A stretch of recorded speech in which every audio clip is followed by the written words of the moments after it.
Brigadier retired Masood Ahmad साहब ने भी हमें ज्वाइन कर लिया है। सर, ट्रंप के इस स्टेटमेंट को आप कैसे देख रहे हैं? और वो बार बार ग्रेट नहीं बल्कि ग्रेटेस्ट डील की बात कर रहे हैं। बैक इन 2015 जो डील हुई थी उसमें जाहिर है इनरिचमेंट भी शामिल था, उसमें स्टॉक पाइल्स भी थे, सेंट्रीफ्यूजेस भी थे और सैंक्शंस को भी लिफ्ट कर दिया गया था काफ़ी हद तक। अब आप क्या समझते हैं, क्या वो ये कह रही हैं कि ईरान जो है वो बिल्कुल ही अपना जो न्यूक्लियर उसका प्रोग्राम है उसको विड्रॉ कर दे? देखें, ये पहली बात तो ये है कि इस टाइम पे ये पोस्चरिंग है, जिस तरीके से हमने तवातर के साथ उनके स्टेटमेंट्स देखे हैं, इवन अमेरिका से भी और ईरान की तरफ से भी, ये एक पोजीशन ऑफ स्ट्रेंथ से आप चाहते हैं कि आप एक लेवरेज से गेन करना चाहते हैं, आप कंसेशंस लेना चाहते हैं। जब आप टेबल पर बैठे हैं आप एक स्ट्रांग बार्गेनिंग पोजीशन पर रहना चाहते हैं। सो देयरफॉर ये इस किस्म के बयान दिए जाते हैं। That is one thing.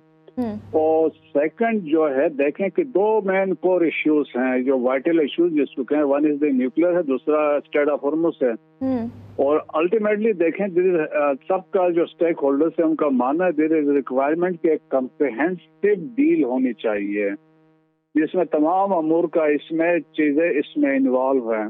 तो उसमें आप देखें कि वही को कंटेस्ट किया जा रहा है इन दोनों को, क्योंकि अगर स्ट्रेट ऑफ हॉर्मुज को देखें तो ये इसमें मिडिल ईस्ट में जीसीसी कंट्रीज का भी इंटरेस्ट है, वो स्टेक होल्डर्स हैं, बहुत सख्त उनके कंसर्न है, ईरान का भी कंसर्न है, अमेरिका का भी कंसर्न है, ऑल्दो डायरेक्टली वो इसमें इन्वॉल्व नहीं है कि उनका कोई इंटरेस्ट नहीं। 5% मैक्सिमम यहाँ से वो ऑयल वगैरह लेते हैं, रेस्ट बाकी जो जीसीसी कंट्रीज का इसमें इंटरेस्ट है।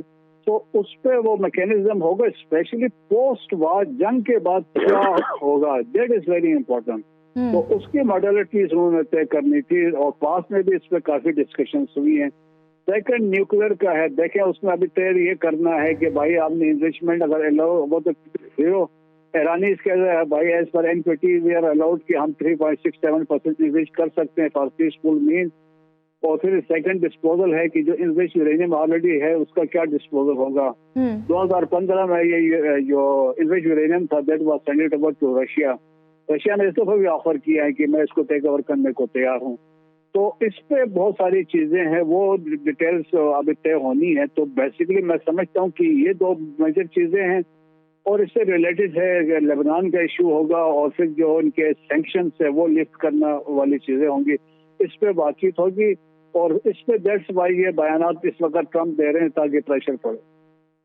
एंड मुजाहिद साहब, आप क्या कहिएगा, क्योंकि हम ये देख रहे हैं कि एक बार फिर से चीन का जिक्र आया है और जो नेवल ब्लॉकेट किया गया है, खासकर आज जो जहाज़ तहवील में लिया गया दैट इज एम्टी टिफनी, जो कि ऑलरेडी एक सेंक्शन ज़दा वेसल भी है, लेकिन अब बार बार चीन का नाम लिया जा रहा है। सदर ने खुद भी विजिट करना है चीन का और वो खुद भी चाह रहे थे कि ये मामला इससे पहले हल हो जाए, लेकिन आपको लगता है कि ये मामला इससे पहले हल होगा? बुनियादी बात उन्होंने कही है, असल बात है बहुत इश्यूज हैं और मुल्कों के मुकाबले में लेकिन आपने देखा होगा पाकिस्तान और हिंदुस्तान की कितनी भी जंगें हों, लेकिन कई मरहलों पर आके शिमला अकॉर्ड के बाद भी नवाज शरीफ भी वहाँ जाते रहे, मुशर्रफ भी जाते रहे, यानी मुज़ाकरात का दरवाजा कभी खुल जाता था कभी बंद हो जाता।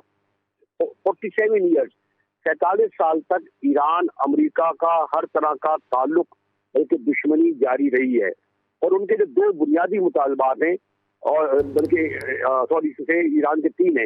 एक तो ये कि अमेरिका का कहना है कि जी एटमी जो है वो सलाहियत खत्म करके करें आप और उसको लिए खुद उन्हें बताते खुद हमारे हवाले करें। और सेकंड वो कहते हैं दरिया हरमुज़ किसी का कंट्रोल में नहीं होने चाहिए, ओपन।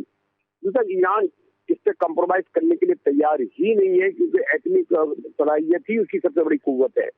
दरियाए हरमुज़ को उन्होंने एक हथियार के तौर पर बड़ी खूबी से इस्तेमाल किया है और उसके कंट्रोल में कम से कम हिफाजत दे दी है।